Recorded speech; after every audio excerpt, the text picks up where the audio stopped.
Welcome, today's story is full of drama. Like and subscribe to stay updated. Let's get started. My name is Ethan Vance. I worked as a clerk at Morrison's supermarket downtown, or at least I did when this story began. This is my remarkable tale. Okay, Jake, I'm heading out. And relax, I'm walking, not driving, so no need to worry, I said as I left the Copper Spoon. Geez, you're worse than my mother. God rest her soul. Jake just smiled as I stepped into the cold night. He always had my back, watching out for me almost every evening. The Spoon was my favorite spot to unwind. Actually, it was the only spot I went to. I was a regular there after work nearly every night. Since I lived and worked just 4 blocks away, I never had to worry about drinking and driving. Normally, though, I would have driven on a night like this 28 degrees with a brutal 25 miles per hour wind cutting through everything. It was bone-chilling. I shivered, cursing myself for being too cheap to call a cab. Next time, I told myself, though I doubted I'd remember. The streets were eerily silent. No cars, no chatter, just stillness. As I passed the entrance to Vince's Market, I heard something faint, like teeth chattering. I squinted into the shadows and saw her. A girl huddled deep in the doorway, pressed as far back as she could go. I froze. She looked homeless, hopeless, and freezing to death. "Miss, are you okay? Can I help you?" I asked. She stared at me, silent. "Miss, you can't stay here. You'll freeze." "Huh?" She finally muttered. "Let's go to All Night Donuts," I offered. I couldn't just walk away and leave her there. She gave me a strange look, like she was trying to process the idea. Slowly, she struggled to her feet. I helped her up. She was stiff from the cold, her body fragile, nothing but skin and bones. It was bad. We made it a block up and another over to the donut shop. We found a table in the back with those bolted-down chairs I hate, but it was what they had. "Hot chocolate?" I asked. She nodded. I ordered 2, along with a couple of chocolate eclairs. She needed the calories. I paid, brought the tray over, and set it down. She rubbed her hands together, desperately trying to summon some warmth. For the first time, I really looked at her. A teenager, maybe. Thin, raven black hair, sunken eyes, a complexion pale as paper. This girl wouldn't survive another night out there. Her clothes weren't exactly rags, but they weren't fit for winter in Pittsburgh, Pennsylvania. A flimsy windbreaker, worn sneakers, and a dirty floral sundress. No hat, no gloves, no chance. "Say, what's your name? How long have you been on the streets?" I asked. "And how old are you?" I added, thinking I already knew the answer. Maya Quinn. "A few months. I'm 23, she said, her teeth still chattering. She saw the surprise on my face when she announced her age, but she said nothing. "I take it you have no place to stay?" I said, realizing how obviously ridiculous my question was before it was even out of my mouth. "No," she said. "Okay." She was homeless, and she'd been that way for months. I had to get her out of there and somewhere safe. The walk to my place was short, for blocks, but I didn't relish the idea of trying to get this little bag of bones that far on foot, with her stumbling along at a snail's pace. I pulled my cell and called a cab. She didn't struggle. She was going to the home of a complete stranger, and she said absolutely nothing. She just nodded when I suggested it. I wondered if she were at all afraid of what some strange man might be trying to do to her. But no. I think all she was thinking about were the eclairs she was wolfing down and staying out of the cold. The cab ride was short, but I still had to half carry her up to my apartment. It was a 3-story walk-up, and I was on the top floor. "Okay, Maya, I'm gonna put you to bed. It's almost 3 a.m., I said. I laid her on my queen-sized bed and took off her shoes. Her socks were filthy. They smelled something awful and were full of holes. Jesus. How could a nation as rich as the United States allow such misery? Damn corporate execs, I thought.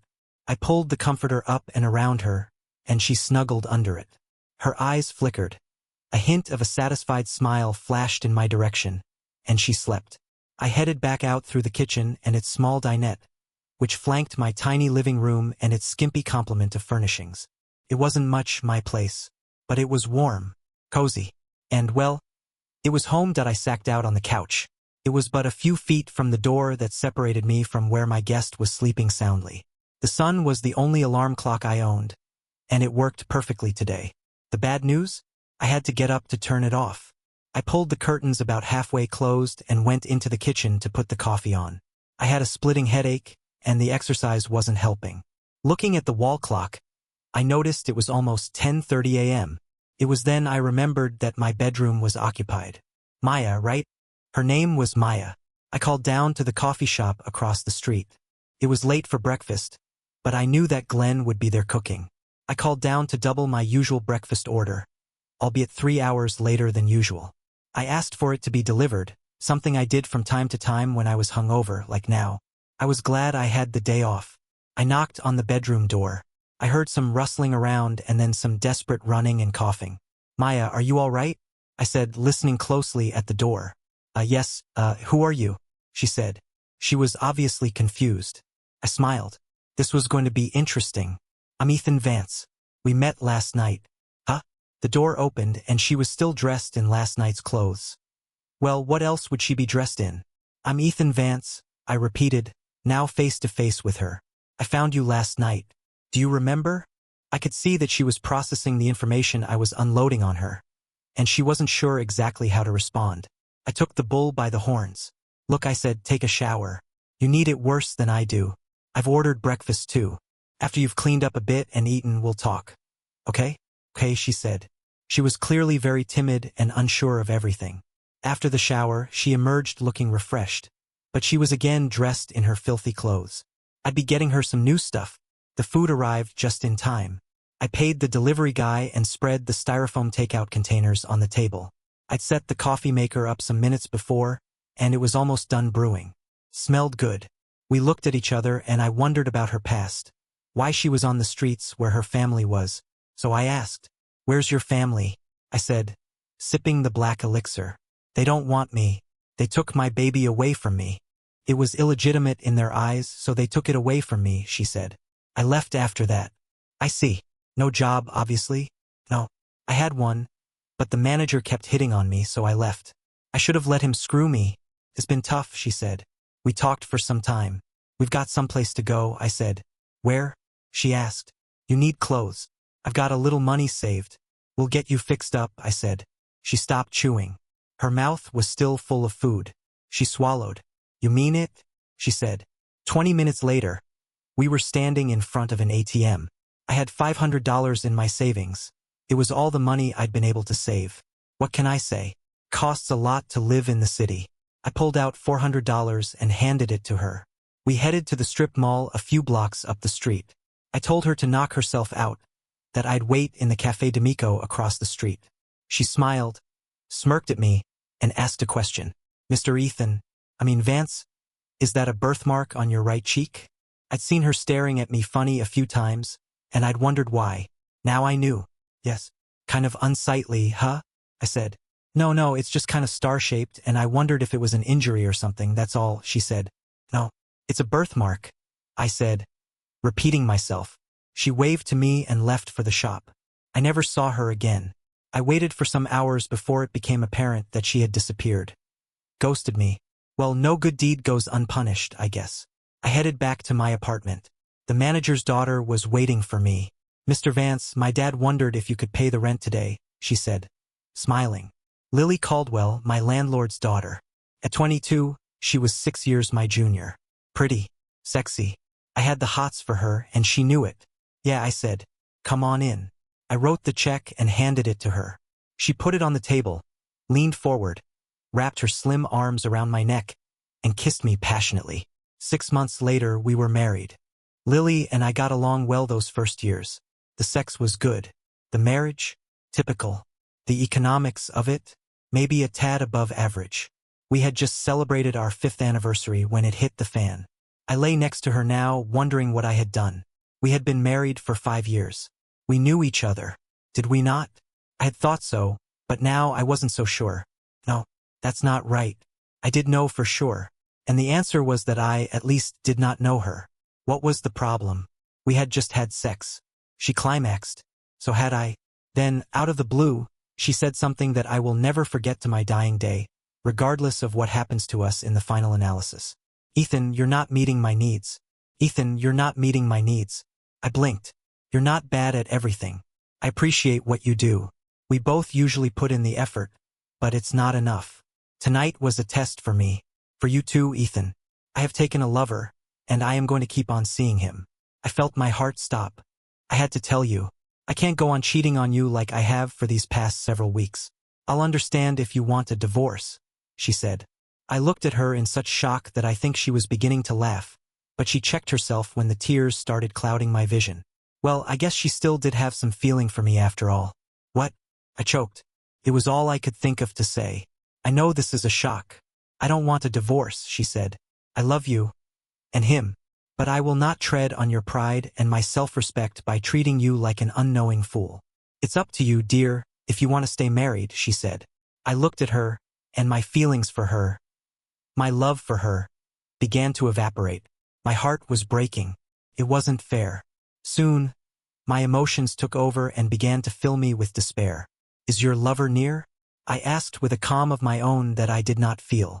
No, tonight was just for us. I told him I had to be sure. I am now, she said. I looked at her face. So calm and frank. I said, when I married you, I had long thought, seeing all the stuff that was happening around us, my friends, yours, strangers in the news, that no one could ever really trust someone else to be true. Rely on them. But I changed my mind after we began going together. I really thought I had found my soulmate, my true love, the one I could trust.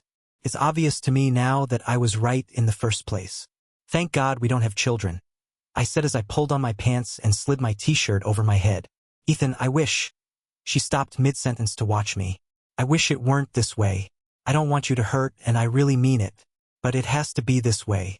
But we can still have sex once in a while if you really want it. I won't cut you off completely. I told him that he wanted me to, but I told him you were too good to me to do that to you.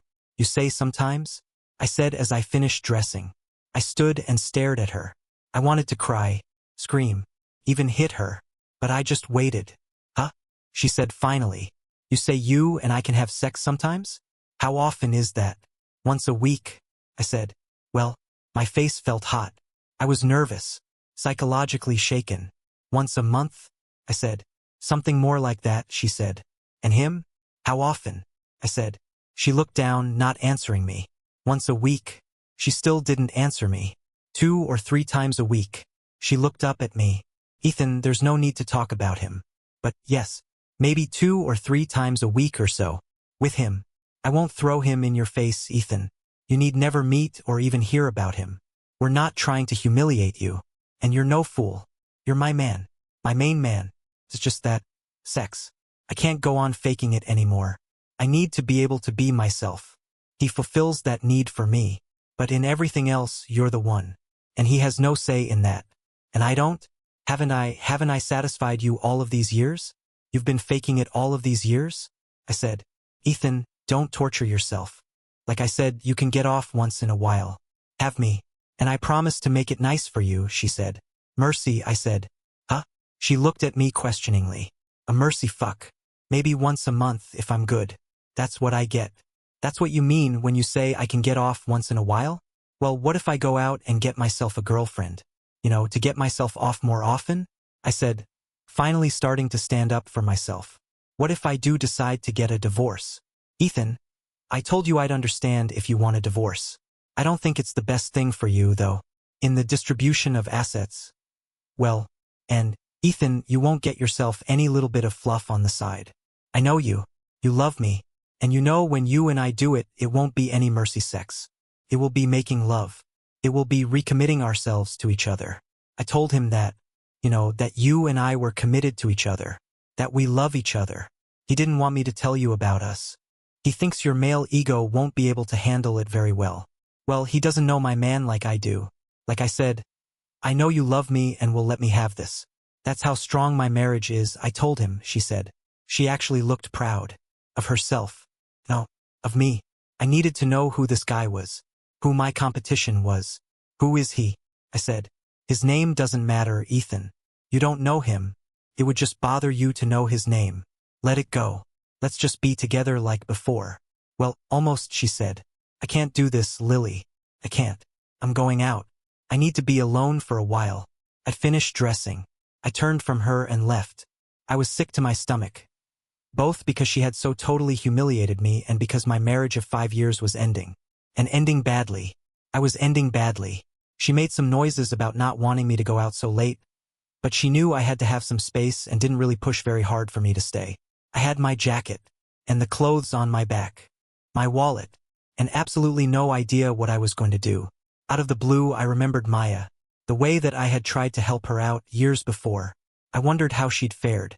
Her story had been similar to mine, that those she loved and depended on had turned on her. Of course, she'd turned on me too. Well, I made up my mind. I headed for a nearby motel. It was midnight. I'd shack up there for a night or two and make up my mind how I was going to handle my wife and her lover. Well, that was my plan. Plans don't always materialize like we might expect. I rose early. I showered. I dressed. I called in sick to work. I needed the day off. After eating at Denny's, I went to the bank. The shock I got there was unnerving. She cleaned everything out. That was what she meant when she implied that a divorce would not be economically good for me. She and her lover had planned on making me their cuckolded provider while holding me in limbo. Well, I might not be much, but I'm not going to be screwed over without a fight. Someday I'd have mine. I had no idea at that moment how long that someday would be in coming. She left $200 in the account, and another $200 in savings. Everything else was gone. CDs, cash. Even the safe deposit box was empty. All my important documents, passport, gone. I closed the accounts. I headed back to the motel with $460 in my wallet.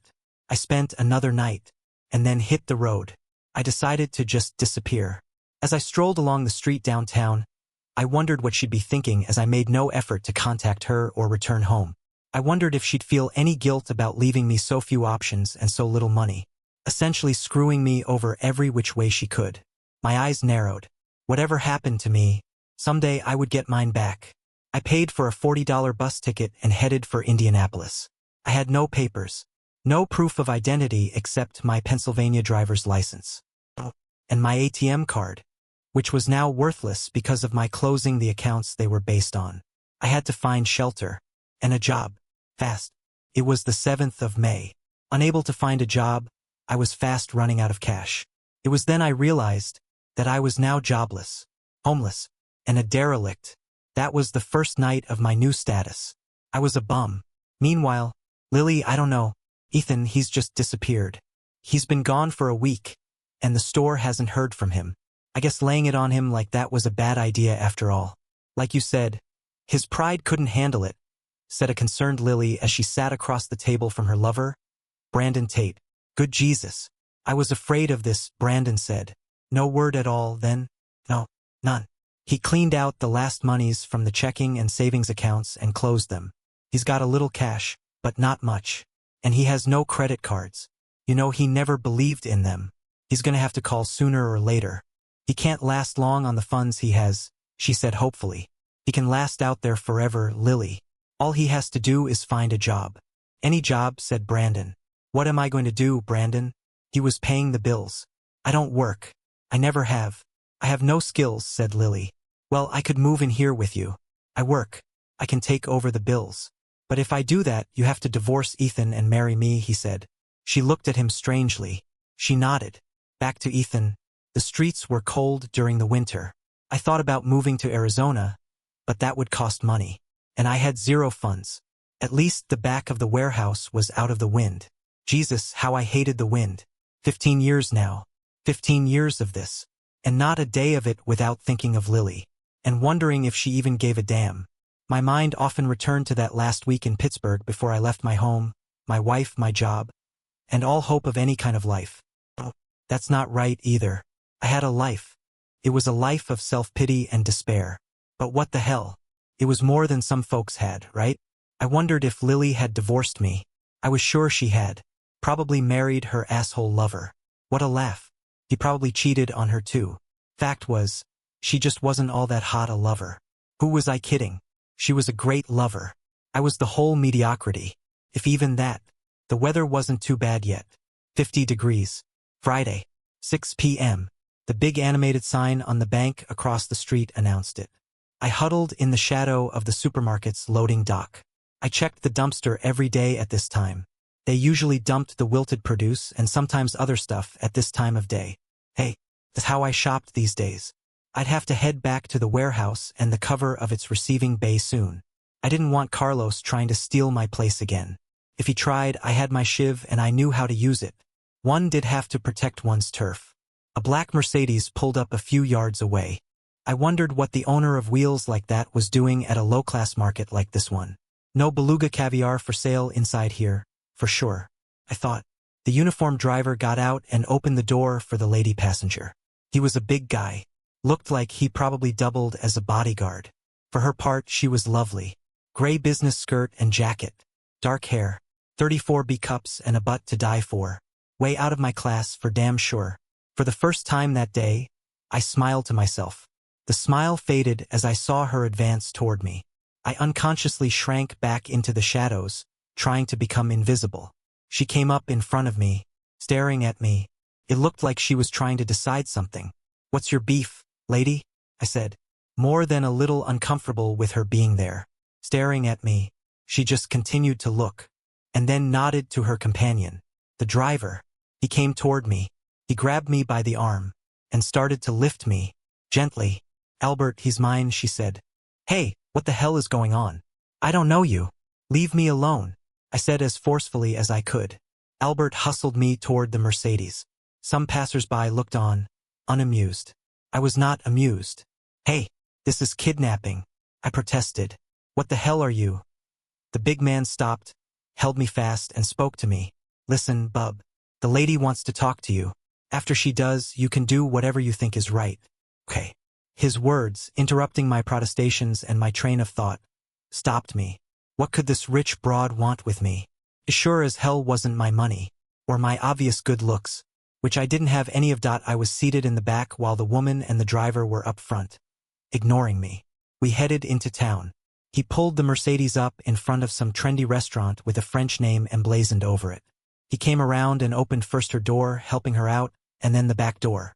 He clearly expected me to get out, but I was getting real hot under the collar. "They ain't gonna let me in there," I said. "That's one of those ties only places. And you may not have noticed, but I ain't wearing no goddamn tie." "Just get out, please," said Albert. "The lady wants to have a few words with you, and then I will take you anywhere you want to go." Okay. I muttered something about him being lucky I was in a good mood. Total bullshit, of course. He'd have beat me right-handed, then left-handed, and then fed me to the fishes. But I had my pride. I nearly laughed at my own stupidity. Pride. What the hell was it worth? Just look at where it's landed me.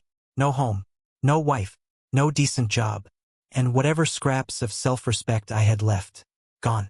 Now here I am, kidnapped by some rich, middle-aged woman. Christ, my life was a mess.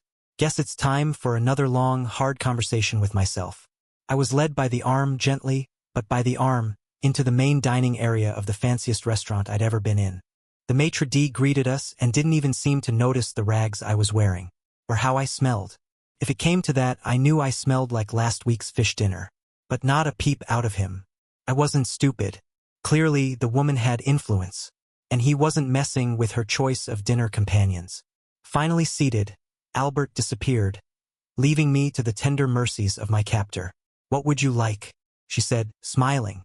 "Look, lady, I don't know what this is all about, but it's getting cold outside, and I gotta get home." "Back," I said. "We can talk about that on a full stomach." "Okay," she said. "Okay. But in case there was any doubt in your mind, I'm a little short on funds," I said. "It's on me," she said. I looked at the menu. It was actually in French. She saw my confusion and giggled lightly. "May I order for us?" she said. I nodded. I was becoming very confused. "Nothing too fancy." "Okay," I said. "I don't do escargot." "Agreed," she said.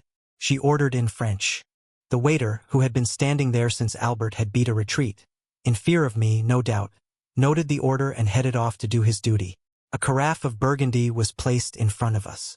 And damned if a tray of crackers and caviar didn't appear 30 seconds later. I had done some pickup labor over the course of the last year, and every dime I'd made, added together, would not have been able to pay for the lunch that was apparently being prepared for us at that very minute. We nibbled on the caviar and crackers, and she made a few small and singularly unsuccessful attempts to get me to feel at ease. The food came. Hamburgers and fries. "Thank God," I said aloud. She giggled again. I looked her over as we ate. Maybe 45. Intelligent. Beautiful as I'd noticed earlier. and mysterious. I was stuffed. I wiped my mouth on the expensive, blanket-sized napkin. Is that a birthmark? She said finally. Yes. But what does that have to do with anything? I said. She just stared and smiled. I looked at her, feeling uneasy. You don't remember me, do you? She said. No, I said. I know I'd remember. Well, you'd be wrong then. We did meet. We even spent the night together. It was years ago, she said. Look, lady, I ain't much. But I got a little pride left. Not much, but a little. I know for a fact that I have never walked in the kind of circles you walk in. We never met. Hear me out, she said. 20 years ago, you found me in a doorway, freezing my ass off. You fed me, gave me a place to stay for the night. And then, Maya, she smiled broadly. You do remember. I'm surprised you remember my name. And for the record, I have never forgotten yours, Ethan Vance. Maya Quinn. After all these years. Sorry I ran out on you that day. I mean, after you gave me the money. But I was still very confused and wary. No excuse, I know. But I was taking care of me then. Things are different now, she said. Clearly, I said, the ice breaking. We talked for 2 hours straight. She got my story. I got hers. She owned the damn restaurant we were eating in. That one. And 57 others just like it. She'd used the money I'd given her to buy some clothes. Gotten herself a job at an insurance agency. Listened. Invested in the market in the good old days and made a killing. Actually, several killings. And then got out. The restaurant business was good. And she had a talent for choosing good managers. And so she had prospered. Her restaurants were located in half a dozen Midwestern states. She'd seen me by accident one day, a few months earlier, as I came out of one of her restaurants after having worked there. Scrubbing dishes and doing general cleanup for meals and a few bucks. Look, Ethan, you helped me, so I'm helping you. I owe you. For $100. Plus interest. I want you to get some clothes. And a place. Then show up here at Chez Robards on Monday. You'll have a good job waiting for you. I owe you. Okay, she said. Look, I said. I would like to get my money back. But, please, Ethan, accept my help. Don't let your male ego get in the way of this hand-up. I really need to help you, she said. I had to hand it to her. She had hit on the one argument I couldn't ignore.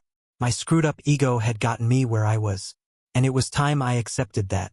And took a chance on getting myself out of this damnable hole I was in. Okay, I said. Beggars can't be choosers. And a job was what I really needed. Okay, I said. Beggars can't be choosers. And a job was what I really needed. I'll do a good job for you, too. I promise you that. She smiled broadly. I know you will, Ethan, she said. She pushed an envelope across the table to me. What's this? I asked. Your $400 plus 20 years interest, she said. If you like, Albert can drop you at an apartment building. I took the liberty of arranging for you. I think it'll fit your needs. I nodded. Okay, thanks. I mean it, I said. I began to tear up. For the first time in 20 years. She covered my hand with hers. Ethan, it'll be all right. It'll be a little strange at first, I'm sure. But you'll be fine. Okay. Yeah, I said, beginning to blubber. The job was cook's assistant. $10 an hour. I learned the ins and outs of the kitchen fairly quickly. And the rest of the business piecemeal as I went along. I was determined to do a good job. And not embarrass myself. Plus, I wanted to more than earn the $400 a week the job paid me. I got a small cut of the tips on my shift, too. That added another $20 to $30 a week to my check. The apartment she set me up in was small. It reminded me of the old place I'd had when I found her that night 20 years before. Nothing fancy, but serviceable. And the envelope she pushed across the table to me? It had $2,000 in it. My $400. Plus $80 interest for each of the 20 years. She wasn't being extravagant. But she was being fair. I appreciated that. If she were only obtainable, I would have loved to take her back to Pittsburgh and rub her in Lily's face. That would have been the crowning achievement of my entire miserable existence. But delusions of grandeur that extravagant were not to even be contemplated. I wondered, though, who was her lover? Husband? Fiancé? Whoever. Cal Whitley was my boss.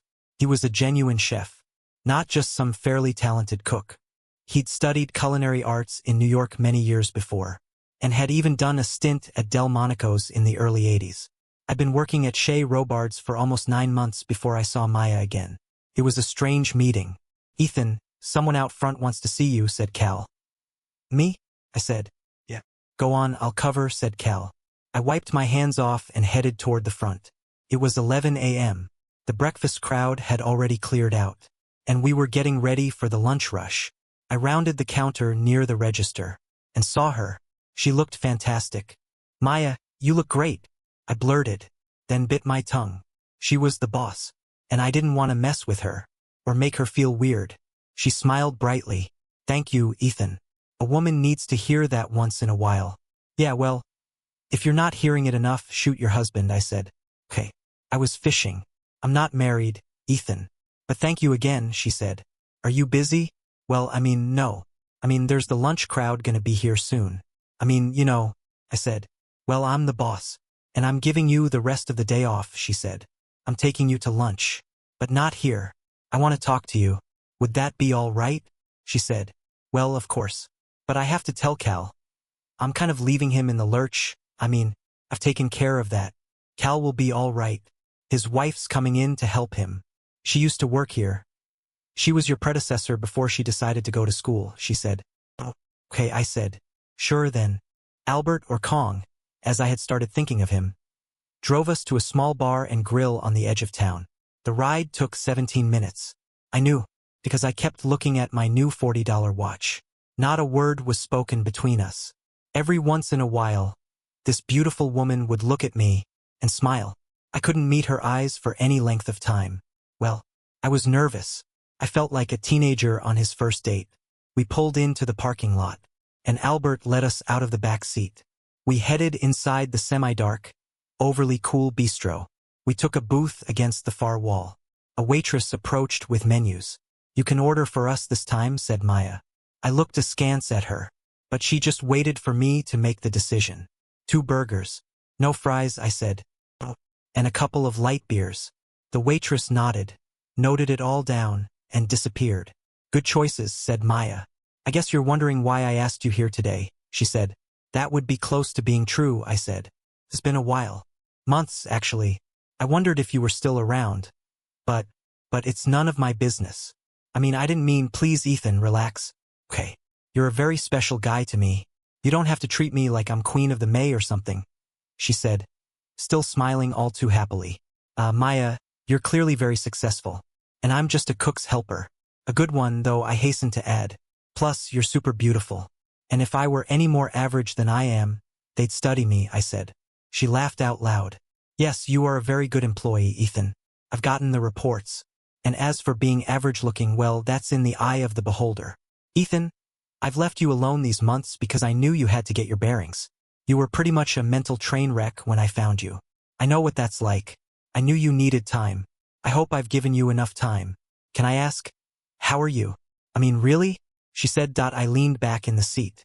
My hands dropped to my side. I looked at her. It was a true Kodak moment. Okay, I guess. I keep going back over what happened to me. But I feel, in control of my life. More than before. That's all thanks to you, I said. Do you still love her? She asked. After all this time? No, I said frankly. I want revenge. But I know that's just a pipe dream. Hell, I don't even live in Pittsburgh anymore. If she knew where and what I'd been these past 15 years, well, she'd have a good laugh at my expense. Her and her lover.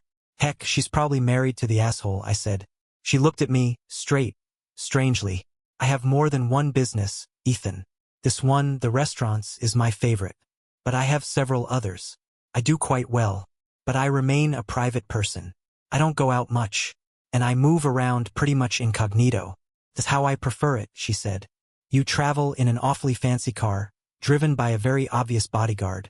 For someone trying to be incognito, I said. She looked serious. Albert is there because my ex has tried to hurt me. It's been a while since he last tried. But he's out there. And, well, she didn't finish. Jesus, I said. What about the cops? Is there anything I can do?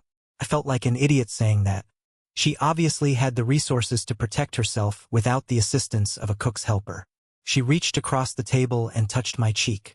That's so sweet, she said. I have him under surveillance. He hasn't tried to mess with me or my life since the divorce. 3 years ago, she said. Surveillance? I said, yes. I sat bolt upright, but said nothing. She smiled. She continued, I felt I needed to keep an eye on him. And I have. The interesting thing is that the PI I hired to do the job was so expensive that, after a while, I decided to buy the agency. Cost a pretty penny, too. But not as much as around-the-clock protection. I still have costs, of course. But I make a profit from the company. And now it pays for itself and then some. The PI I hired is my employee now, as are all of his old employees. All 5 of them, 2 other PIs and 3 clerical staff. Anyway, I hope you don't mind, but I checked up on your ex, she said. Nothing obvious or especially intrusive, she added quickly. I sat bolt upright again, but said nothing. She smiled. She did marry the asshole, she said. Brandon Tate. Good. I finally found out the jerk's name. They got divorced 2 years ago. They have a young son, around 5 years old, I believe. She caught him cheating and kicked him to the curb, she said. I checked him out, too. He's not really that bad a guy. But he can't keep it in his pants. But I guess you know all about that. He does visit the kid every month. He has visitation every 3rd Saturday, said Maya. But he's unemployed and doesn't help much monetarily. Jesus, I said. She works now. Same job you had at one time, as I recall. Well, almost. She works for a supermarket. As a checker, she said. So she's gotten over me, for sure, I said. As if that was any kind of problem for her. Actually, she talks about you from time to time, said Maya.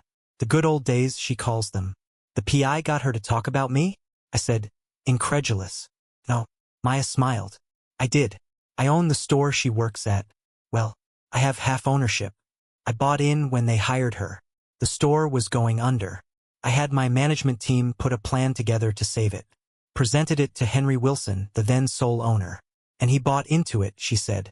Maya, why? I mean, you didn't need the store. We both know that, I said. This whole thing was getting very confusing. Because I love you, Ethan, she said. Quite matter-of-factly. Huh? I felt numb. Stupid. No, numb and stupid. Huh? You heard me. I have since the beginning. But you were married when I came back to claim you. I didn't check up on you again, figuring you were still married. That is, until I saw you that day, coming out the back of one of my places here in Indianapolis. The rest, as they say in the parliaments, is history. So, will you marry me? She said. No one, and I mean no one, in the storied history of man had ever been as stunned as I was at that moment. But I recovered nicely. I got down on my knees. Maya, will you do me the honor of marrying me? I said, ignoring her proposal.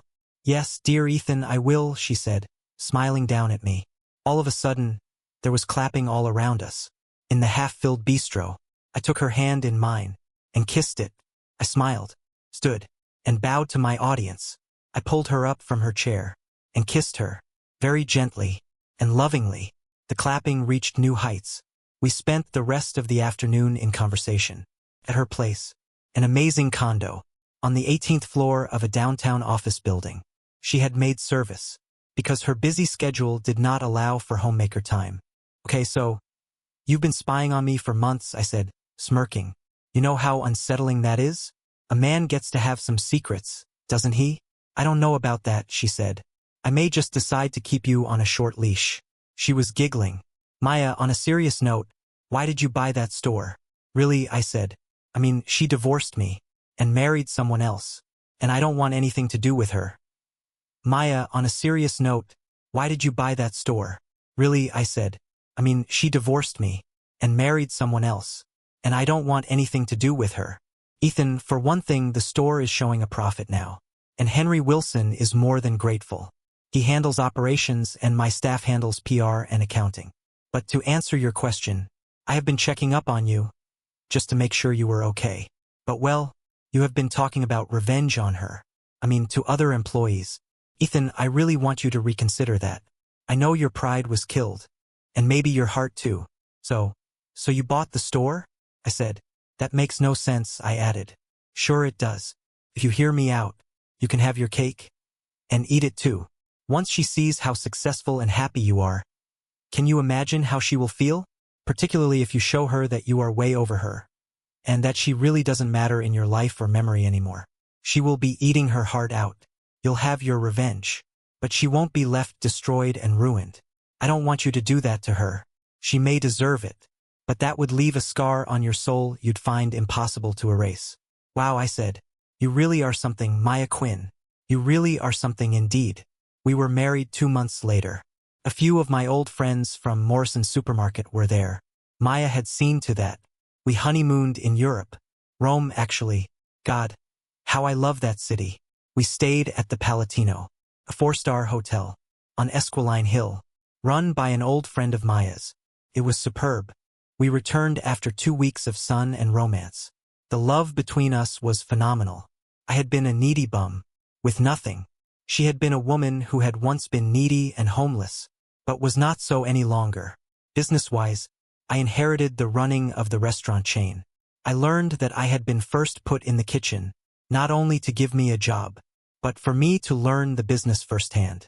It seems Maya was pretty sure of herself, and wanted all along to have me be operations chief of the chain.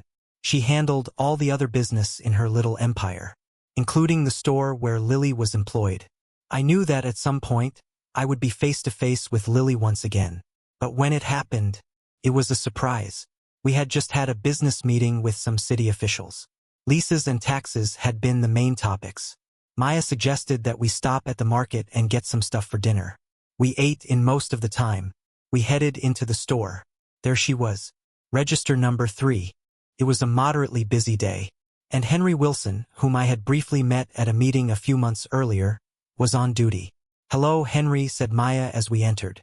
Lily had not seen us. Or if she had, she hadn't recognized me. Well, it had been 15 years.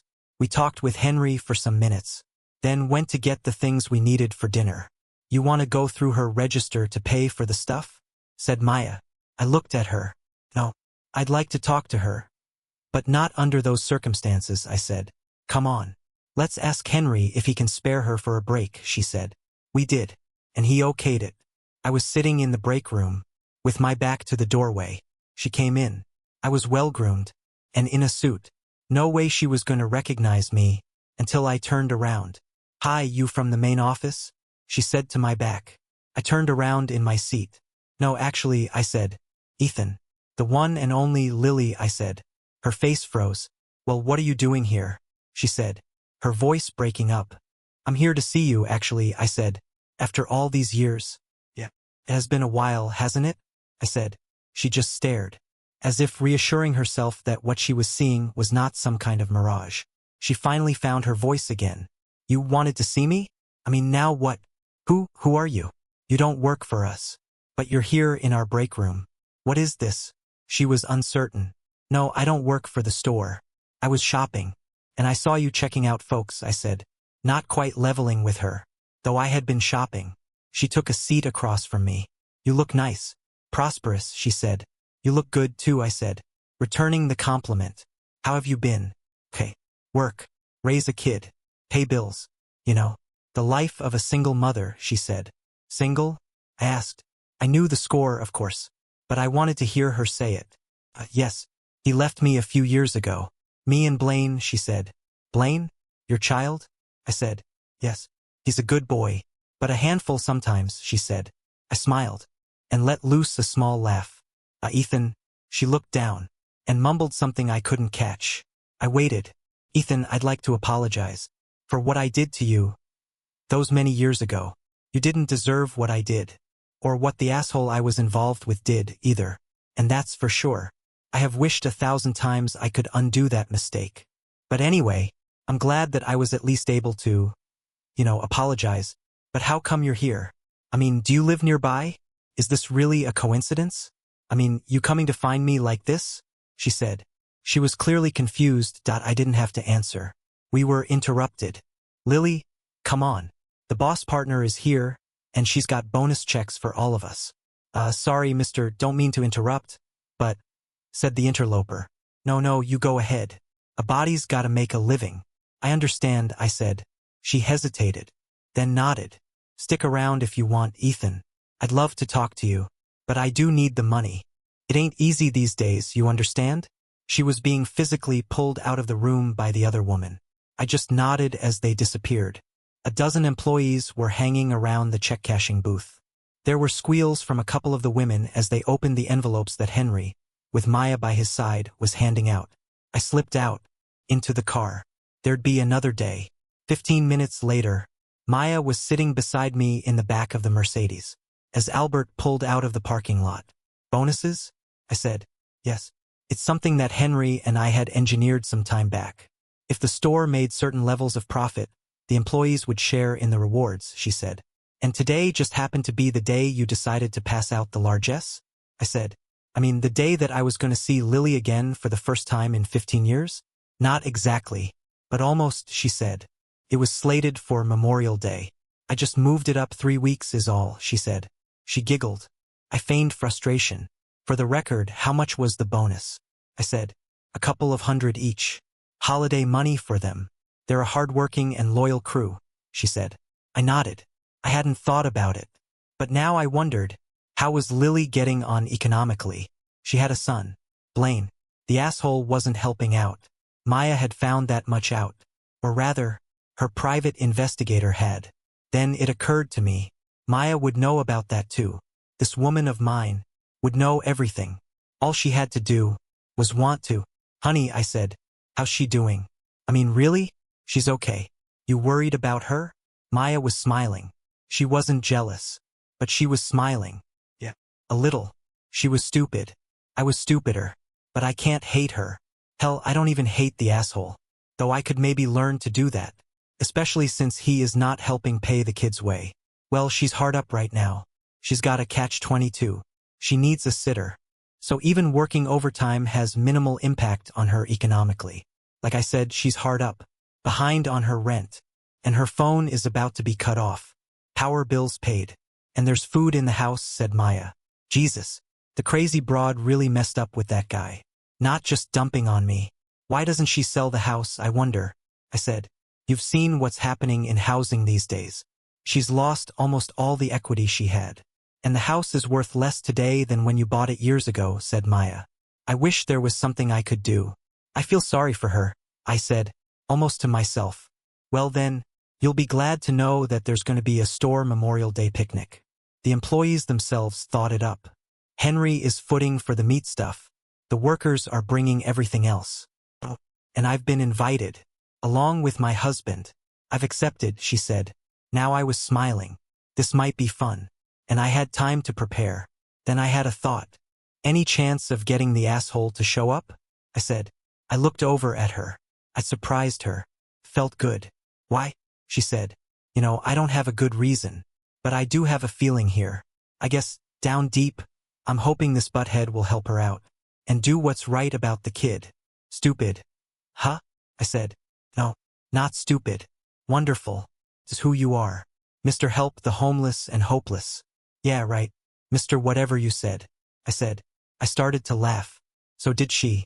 Meanwhile, Lily, did you see the partner? Mr. Wilson's partner? Said Beth. Beth, she was standing right there beside him, handing out the checks. I even shook hands with her, said Lily. No, not that. I mean, how beautiful she was. Rich and beautiful. I wonder who her husband is. Probably some movie star or sports icon or something, said Beth. Yeah, I guess. Money attracts money, I suppose.